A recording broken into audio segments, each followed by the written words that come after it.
చైతన్యాన్ని మాట్లాడుతున్నాను.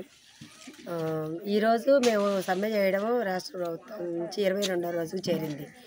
ఈ 22 రోజుల నుంచి మేము జీతాలు లేకుండా స్కూళ్ళు మూసేసి చేస్తున్నా కానీ ముఖ్యమంత్రి గారిలో ఏ చలనం లేదు. ఈరోజు కూడా మేము సంక్రాంతి క్రిస్మస్ సందర్భంగా ఇస్తాడేమో అనుకున్నాం, లేదా న్యూ ఇయర్ రోజు న్యూ ఇయర్ గిఫ్ట్గా ఏమన్నా జీతం పెంచుతాడేమో అనుకున్నాం.